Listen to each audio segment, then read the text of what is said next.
यहाँ हवेली में कनक को ढूंढने पर भी वह नहीं मिलती। माधवी का चेहरा गुस्से सा तन चुका था। अब हम एक और क्षण भी उस लड़की का इंतजार नहीं कर सकते। उसे इस हवेली की परंपरा मान सम्मान की परवाह नहीं, लेकिन हमें है।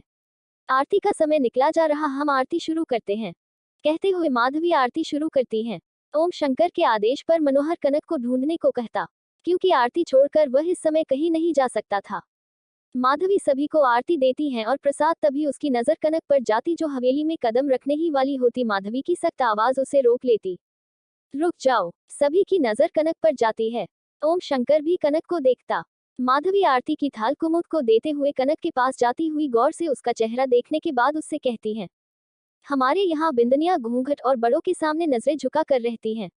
माधवी कनक के सिर पर घूंघट देते हुए कहने लगी, हम ये तो नहीं जानना चाहते कि आप कहाँ गई थी, लेकिन हमारे घर की कुछ नियम और परंपराएं हैं जो कि हवेली में रहने वाले हर सदस्य को मानना अनिवार्य है।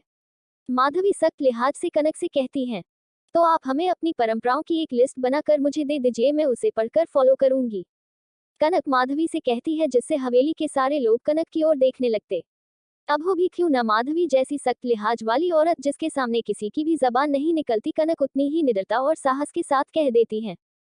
कनक के ऐसा कहने पर माधवी उसे घूरते हुए देखती, फिर कुमुद से कहती, कुमुद, नई बिंदनीसा को अपने कमरे में लेकर जाओ और यहाँ की परंपरा के अनुसार तैयार करो, उन्हें शादी की कुछ की रस्म पूरी होनी बाकी है। जी मानसा, भाभी सा चलिए। माधवी के कहने पर कुमुद कनक को कमरे में ले जाती। कनक जाते हुए ओम शंकर को घूरते हुए देख जाती हैं। कुमुद कनक को हवेली की परंपरा के अनुसार तैयार कर देती है। लाल रंग के लहंगे, पीली रंग की चोली, उस पर लाल रंग की चुनरी जिसमें बहुत सारे राजस्थानी डिजाइन किया गया था। माथे पर मंतिका, गले में भारी गहने, हाथों में भरी कंगन, पैरों में पायल और नाक में नथ, जिसे एक नई दुल्हन को शादी के बाद पहनने होते हैं। कनक अब पूरी तरह से नई दुल्हन की तरह तैयार हो चुकी थी। वह खुद को आईने में देखती हैं। क्या ये वही कनक है जिसकी पूरी दुनिया बिगड़ गई सिर्फ एक इंसान की वजह से? आज वह उसके लिए ही ये मांग में सिंदूर, गले में मंगलसूत्र पहन रही है। कनक खुद ही अपनी सोच में गुम थी, तभी कुमुद के कहने पर चौंक उठी। भाभी सा, आज तो आप बहुत ही सुंदर लग रही हो। वैसे तो आप हो ही इतनी सुंदर, आखिर भाई सा की जो पसंद हो। वैसे भाभी सा, एक बात कहूँ? हाँ कहो, कनक ने कहा। आपका नाम क्या है भाभी सा? भाई सा ने भी कुछ नहीं बताया। उन्होंने तो ये भी नहीं बताया कि आप दोनों की शादी कैसे हुई।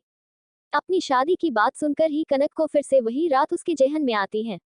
कैसे जबरदस्ती से ओम शंकर ने उससे शादी करी थी। अरे भाभी सा, कहाँ खो गई आप? कुमुद कनक से कहती, कुछ नहीं, वैसे तुमने मेरा नाम पूछा था ना। मेरा नाम कनक है और तुम्हारा? बहुत ही सुंदर नाम है आपका और सबसे अनोखा भी। मेरा नाम कुमुद। कुमुद ने कनक से कहा, तुम्हारा भी नाम बहुत सुंदर है कुमुद। अब नीचे चलते, मानसा इंतजार कर रही होगी। कुमुद कनक को तैयार कर हवेली के दरवाजे पर खड़ा कर देती, जहां ओम शंकर भी उसके साथ था। ओम शंकर को अपने सामने देख कनक फिर से गुस्से से अपनी मुठिया कस लेती है। उसका बस चले तो एक सेकंड भी उसके सामने न रहे। तभी माधवी और उसके साथ कुछ नौकरानियां हाथों में थाली लेकर आती है और उसके सामने रख देती। माधवी कनक से कहती, बिंदनी सा, ये सारी थालियां आपको एक साथ रखनी है। ओम शंकर, आपको अपनी तलवार से थालियों को हटाना है और आपको बिंदनी सा थालियों को समेटनी है। लेकिन थालियों को समेटते समय आवाज नहीं आनी चाहिए, क्योंकि ये थालियां सबके नाम पर रखी जाएगी, जिससे आपका उसने रिश्ता रहेगा। अगर एक भी थालियों में आवाज होगी तो उनके और आपके रिश्ते में भविष्य में खटास पैदा होगी। तो चलिए अब रस्म शुरू करते हैं। माधवी कनक को रस्म समझा देती है। अब ओम शंकर एक एक कर सभी थालियों को अपने तलवार से हटाता जाता और कनक उसे समेटते जाती। पहला थाली घर के सबसे बड़े ओम शंकर के बाबू सा की थाली।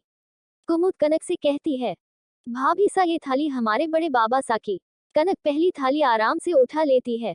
अब दूसरी थाली आपकी काकी सा की। कुमुद आगे कहने ही वाली होती है कि कनक के हाथ से वह थाली गिर जाती। हो गयो काना फूसी, अब तो बिंदनी सा और छोटी ठकुराइन के बीच खटास होवे रहेगी। पीछे से कोई कहता है।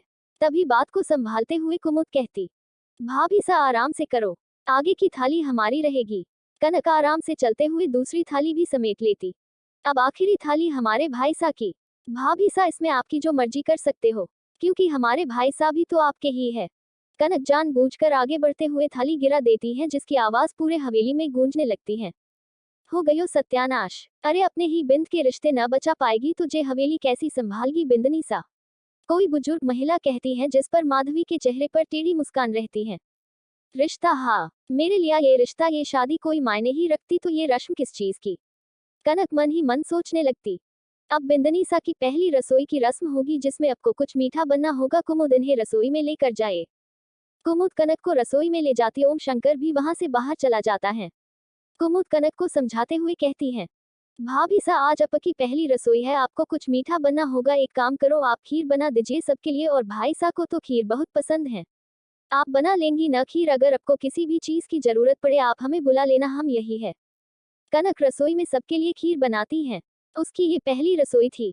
कनक खुद से ही कहती, कितनी अजीब बात है, मैं इस खूनी परिवार के लिए ही खाना बना रही हूँ। वैसे इन घर वालों का कोई दोष नहीं, ये तो अच्छे है। कुमुद भी कितनी अच्छी है, लेकिन वह काकी सा एकदम नकचड़ी। हमेशा चेहरे पर गुस्सा, उनका तो सिर्फ एक ही डायलॉग रहता है, हवेली की परंपरा। देखना अभी आकर कहेगी बिंदनी सा खीर बन गई। कनक माधवी की एक्टिंग ही कर रही होती है कि माधवी वहां आ जाती। बिंदनी सा खीर बन गई। कनक माधवी की आवाज सुनकर ही चौंक जाती। कहीं इन्होंने सुन तो नहीं लिया। अब तो कनक तू पक्का गई। कनक अपनी आंखें कसकर बंद कर लेती। तभी माधवी उसके सामने आकर उसका घूंघट ठीक करते हुए कहती, बिंदनी सा, हमारे हवेली में बहुओं के सिर पर घूंघट उसके मरते दम तक रखती हैं। ये बात हमें बार बार याद न दिलानी पड़े, इसलिए आप ध्यान रखें। कनक हाँ में सिर्फ सिर हिला देती। फिर माधवी उससे कहा, खीर बन गई जी काकी सा। कनक ने कहा, अब आप थोड़ी सी खीर एक कटोरी में निकाल लीजिए और हमारी साथ चलिए। माधवी कनक से कहती है। तभी कुमुद भी आ जाती। अरे खुशबू तो बहुत अच्छी आ रही है, लगता है खीर बन गई भाभी सा की। हाँ, पर उन्हें ये खीर सबसे पहले उन्हें खिलानी है जो इस घर के बड़े हैं। माधवी कुमुद से कहती, मैं समझ गई माँ सा, आप किसकी बात कर रही हैं। कनक कुमुद और माधवी की बात समझ नहीं आती कि आखिर ये लोग बात किसकी कर रहे हैं। कौन है इस हवेली के बड़े, और ये लोग किसकी बात कर रहे हैं। जब से आई हूँ इतने ही तो लोगों को देखा है, और कौन है इस हवेली में। माधवी और कुमुद कनक को एक कमरे में लेकर जाते हैं।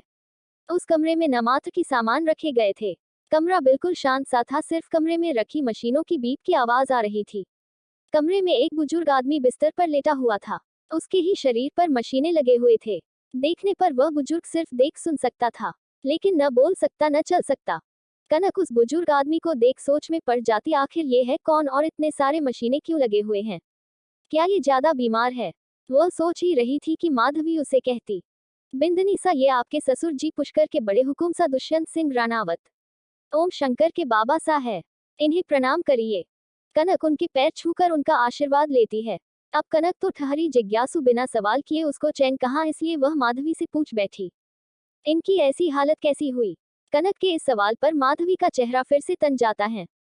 वह कनक घूरते हुए देखती। कनक फिर से कहती, इन्हें तो हॉस्पिटल में एडमिट करना चाहिए, डॉक्टर की देखरेख में तो ये जल्दी ठीक हो जाएंगे। अब की कनक की बात सुनकर माधवी का चेहरा फिर गुस्से से तन जाता। माधवी को इस तरह गुस्से में देख कनक मन ही मन सोचने लगती, मैंने ऐसा क्या पूछ लिया जो ये नागिन की तरह फन निकालने लगी। सिंपल सा क्वेश्चन था। इनकी तो जैसे आदत है मेरी हर बात पर फन निकाल कर बैठ जाने की। यार ये हवेली है या सस्पेंस थ्रिलर का थिएटर, सब के सब यहाँ अपना एक्सप्रेशन ही दिखाते फिरते हैं। कुमुद अपनी माँ को गुस्से में देख कनक से कहती, भाभी सा, आप खीर यही रख दो, माँ सा बड़े बाबा सा को खिला देगी। आप चलिए हमारे साथ। कहते हुए कुमुद कनक का हाथ पकड़कर उसे बाहर ले जाती। भाभी सा, आप आराम करो, हम थोड़ी देर में आते हैं। कनक को कमरे में ले जाकर खुद भी जाने लगती। तभी कनक उसे रोक लेती। कुमुद रुको। कनक कुमुद को रोकते हुए कहती, तुम्हारी माँ सा ने कुछ बताया नहीं कि उनकी हालत ऐसे क्यों है, और उन्हें हॉस्पिटल में क्यों नहीं एडमिट कराया गया। कनक कुमुद से कहती, मुझे इन सब के बारे में कुछ भी नहीं पता भाभी सा। और एक बात, आप माँ सा से बड़े बाबा सा के बारे में कोई सवाल मत कीजिएगा, उन्हें अच्छा नहीं लगता। कुमुद कनक को समझाते हुए कहती, ये क्या बात हुई? अरे एक सिंपल सी बात ही तो पूछी थी, इसमें इतना ओवर एक्ट करने की क्या जरूरत थी। ठीक तो कहा मैंने, अगर तुम्हारे बाबा सा को हॉस्पिटल में एडमिट कराया गया होता अब तक तो वह ठीक हो जाते। कनक अपने ही धुन में कहती जाती, भाभी सा बड़े बाबा सा की सेहत का ध्यान माँ सा ही रखती हैं, और उन्हें पता है उनके लिए क्या सही है और क्या गलत। हम में से कोई भी उनसे इस बारे में नहीं पूछता, यहाँ तक कि भाई सा भी नहीं। कुमुद कनक से कहती है। कनक अपने दोनों हाथों को फोल्ड करते हुए कहती, अच्छा इतने डिपेंडेंट हैं तुम्हारी माँ सा के ऊपर कि कोई सवाल ही नहीं करता। ओह, मैं तो भूल ही गई थी, यहाँ तो सिर्फ फैसले सुनाए जाते हैं, अब उसमें तुम्हारी मर्जी हो या ना हो। कनक और कुमुद की बात चल ही रही होती है कि एक नौकरानी आकर उसने कहती, छोटी मालकिन ने आप दोनों को नीचे बुलवाया है, तुम जाओ हम आते हैं। कुमुद उससे कहती, भाभी सा आप नीचे आ जाना, थोड़ी देर में हम आते हैं। कुमुद के जाते ही कनक अपने सिर से लंबा सा घूंघट उतारते हुए कहती, कैसे लोग हैं यहाँ, सब के सब पागल। कोई बीमार पड़ा इंसान को घर पर रखता है क्या? और ऊपर से कोई सवाल भी ना पूछो। सब के सब उस नागिन, क्या नाम है उनका, हाँ काकीसा, उस काकीसा के ही गुलाम है। मुझे तो कुछ गड़बड़ लगता है, कोई बात तो है जो वो सबसे छुपा रही है। उफ, ये हवेली है या सस्पेंस थ्रिलर की कोई फिल्म। कनक खुद में ही बातें कर रही होती है कि ओम शंकर उसके कमरे में आ जाता है। कनक झट से उठ जाती, ओम शंकर को अचानक से कमरे में आता हुआ देख अपना मुंह घुमा लेती। तभी ओम शंकर उससे कहता, थारे को काकीसा ने बुलाया है। काकीसा की बात सुनते ही कनक जल्दी जल्दी कमरे से बाहर निकल रही होती है कि तभी ओम शंकर उसे कहता, सर पर पल्लू लेती जा। कनक गुस्से से भिनभिनाते हुए मन ही मन कहती, बोल तो ऐसा रहा है जैसे कोई ऑर्डर दे रहा हो। हाँ कनक मिश्रा को ऑर्डर। कहते हुए कनक नीचे चली जाने लगी। कुमुद, माधवी और बाकी के लोग कनक का ही इंतजार कर रहे होते हैं। कनक को नीचे आती हुई माधवी उससे कहती है, बिंदनीसा आज आप सभी को खाना परोसेगी। इस पर कनक फिर से सवाल करती माधवी से, खाने की टेबल पर तो कोई है नहीं, खाना किसी परोसूंगी। माधवी उससे कहने ही जाती है कि कुमुद बात को संभालते हुए कहती, लो भाई साभी तो आ गए।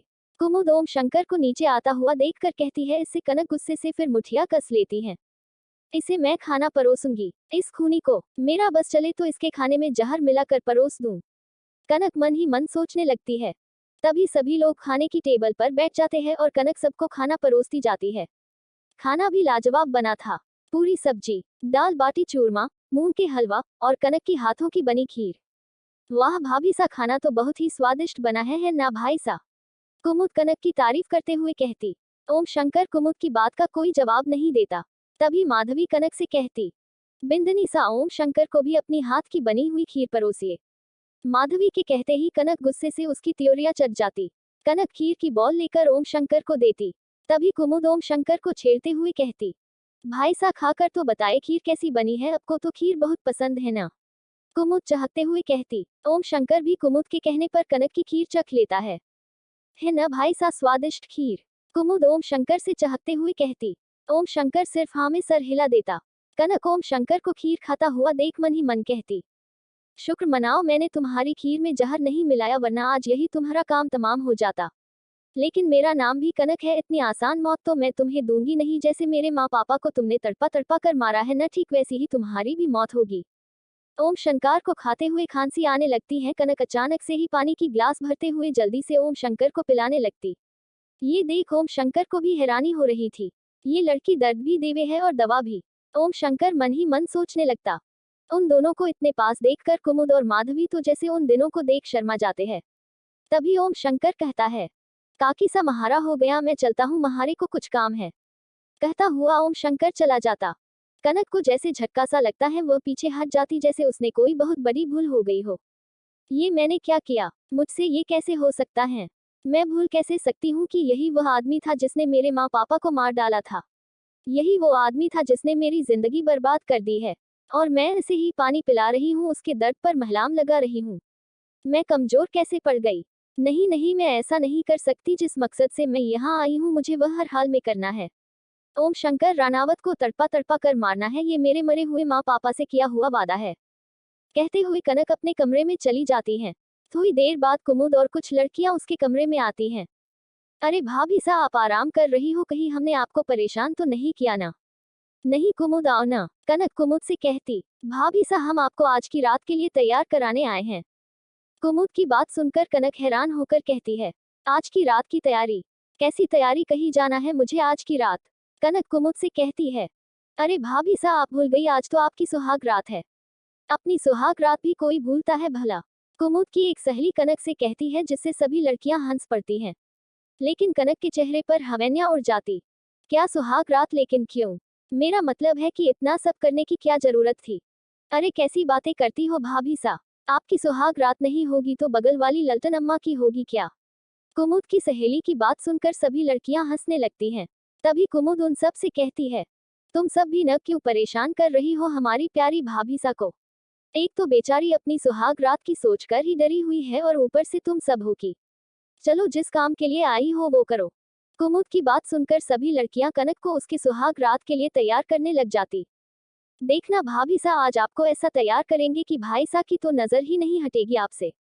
अरे कहीं ऐसा ना हो नजर न हटने की वजह से पूरी रात खड़े खड़े ही बीता देगे तो बाकी की काम कैसे होगा। चुप कर बिंदिया बेशर्म, क्यों मेरी भाभी सा को चिढ़ाई जा रही है, ये दिन तो सबके जीवन में आनी है। कुमुद उन सबको डांटते हुए कहती। भाभी सा आप बिल्कुल भी न डरो इन सब की बातों से, अरे ये सब तो बावरी है कुछ भी बोलती है। अच्छा भाभी सा हम चलते हैं, भाई सा आते ही होंगे। कुमुद और उसकी बाकी की सहेलियां उसे तैयार कर कमरे से चली जाती हैं। यहाँ कमरे में कनक अकेली बैठे हुई उसके मन में एक उथल पुथल सी मची हुई थी। अपने बदले की आग में वह इस तरह डूब चुकी थी कि इसके बारे में उसने कुछ सोचा ही नहीं था। उसकी जबरदस्ती शादी तो हो चुकी थी, लेकिन क्या उसकी सुहाग रात भी जबरदस्ती होगी, ये सोचकर ही उसका मन दहल उठा।